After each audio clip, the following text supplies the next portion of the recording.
পাফাডার, অন্যতম দ্রুত ছোবল দেওয়া আর মারাত্মক বিষধর একটা সাপ। বাথরুমে এরকম কিছু একটা থাকলে স্নান করা ডকে উঠবে। পাফাডাররা 1 সেকেন্ডের 4/1 সময় ছোবল দিতে পারে। ওদের দাঁত আমাদের শরীরে একেবারে গরম পেরেকের মতো ফুটে যায়। মারাত্মক সাইটোটক্সিক ভেনম মাংসপেশি পচিয়ে দিতে পারে।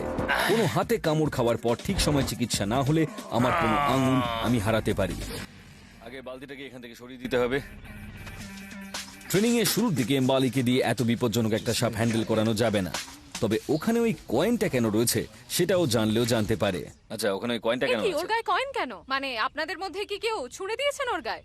আচ্ছা, সাপটার গায়ে একটা কয়েন আছে দেখতে পাচ্ছি, ওটা ওখানে রাখা হয়েছে কেন বলতে পারবেন? আমাদের বাড়িতে কখনো কোনো বড় সাপ আসলে আমরা সেটার গায়ে টাকা ছুঁড়ে দিই।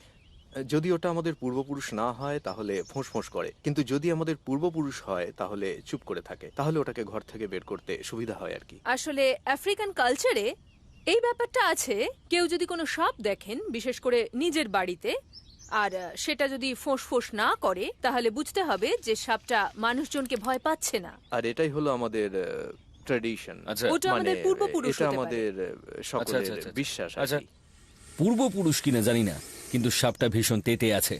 ওটাকে এখান থেকে বের করতেই হবে। আমি এত বছর ধরে সাপ ধরলেও এই সাপটা মাত্র 3টেই ধরেছি। ভালো লেগেছিল, কিন্তু সাপটা অত্যন্ত বিপজ্জনক। পাফাডারদের নিয়ে ছেলে খেলা চলে না। ও এখন ছোবল দেওয়ার জন্য একদম রেডি হয়ে আছে। যখন তখন ছোবল দিতে পারে। সাধারণত বেশি উত্তেজিত হয়ে গেলে ওরা আগে ফোঁস করতে শুরু করে। আর এই বালতিটাকে এখান থেকে সরিয়ে নিতে হবে। আর এরা হচ্ছে অ্যাম্বুশ প্রেডেটর। এই যে দেখতেই পাচ্ছেন, এইভাবে টাইট করে গুটিয়ে বসে আছে সাপটা। আর যদি কোনো শিকার ওর কাছে যায়, মানে ধরুন কোনো পাখি বা কিছু, তাহলে ওরা সুযোগ পেলেই একেবারে পুরো শক্তি দিয়ে বিদ্যুৎ গতিতে আক্রমণ করে আর শিকারের শরীরে বিষ ঢেলে দেয়। বিষটা সঙ্গে সঙ্গে কাজ করা শুরু করে। আর এরপর শিকার মারা গেলে সাপটা সেটার মাথার দিক থেকে একটু একটু করে সেটাকে গোটাই গিলে নেয়।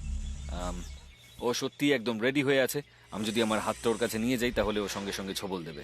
আর পাফাডারের ছোবল থেকে বাঁচার কোনো চান্স নেই। আচ্ছা ঠিক আছে, এবার এটাকে বাইরে বের করে আনি। আপাতত সাপটা তেমন ঝামেলা করছে না, তাই তাড়াহুড়ো করবো না।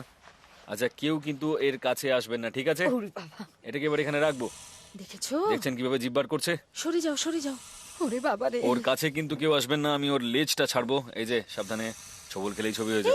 সরাই। মানে এর ছোবলে সাধারণত কেউ মারা যায় না, যদি না তাকে হাসপাতালে নিয়ে যেতে অনেকটা দেরি হয়ে যায়। ওরে বাবা রে। কিচ্ছু হবে না। এই সাপের সঙ্গে কোনো ছেলে খেলা চলে না, কিন্তু দেখলেই বুঝতে পারছেন আমাদের নিয়ে ওর কোনো মাথা ব্যথা নেই। ও শুধু এখান থেকে পালাতে চাইছে। আর ওকে যদি ছেড়ে দিই তাহলে একেবারে সোজা ওই ইটগুলোর দিকে গিয়ে লুকিয়ে পড়ার চেষ্টা করবে। দেখতে দারুণ লাগছে। কল করার জন্য থ্যাঙ্কস। এরকম সাপ খুব একটা ধরার সুযোগ পাই না আমরা। আমাদের এখানে অনেক ব্যাঙ আছে, আমার মনে হয় সাপটা সেই জন্যই এখানে এসেছে। হ্যাঁ, এর মেনুতে ব্যাং আছে বলেই জানি, তাই খুব একটা ভুল বলেননি। আপনাদেরকে ওর দাঁতগুলো একবার দেখাতে পারি, তারপর ওকে বক্সে ঢোকাবো। এসব জায়গায় এখন অনেক সাপ টাপ দেখা যায়। আপনারা কিন্তু খুব লাকি। কিরকম করছে? মারাত্মক বিষধর সাপ। এই যে দেখতে পাচ্ছেন, দেখুন ভালো করে। একটা পর্দার এর ভিতরে ফ্যাংগুলো আছে, দেখতে পাচ্ছেন কত protected। বড়? ওদের মুখের উপরের দিকে একবারে প্রোটেক্টেড হয়ে আছে এগুলো। কিন্তু ওরা যখন কোনো শিকারের গায়ে ছোবল দেয় তখন এগুলো বেরিয়ে আসে আর শিকারের শরীরের অনেকটা গভীরে বসে যায়। মুখটা বন্ধ করে দিই, ওকে এখান থেকে অনেক দূরে ছেড়ে দিয়ে আসবো, ঠিক আছে? হ্যাঁ, এটা নাও। 1 2 3 হয়ে গেছে। দারুণ Well done. কিন্তু। বাই গাইস, ভালো থ্যাংক ইউ থাকবেন। So much. ঠিক আছে, থ্যাংক ইউ, তাহলে এবার এখান ভালো থেকে বেরোই। থাকবেন। এই সাপটা খুবই স্পেশাল। এই ধরনের সাপ এই শহরে তেমন দেখা যায় না। ডারবান একটা বিরাট বড় শহর, যেখানে থাকেন প্রায় 40 লক্ষ মানুষ। কিন্তু এই শহরটা একসময় ছিল ক্রান্তীয় অরণ্য। এখন সাপগুলো মানুষের বাড়িতে আর বাগানে ঢুকে পড়ে।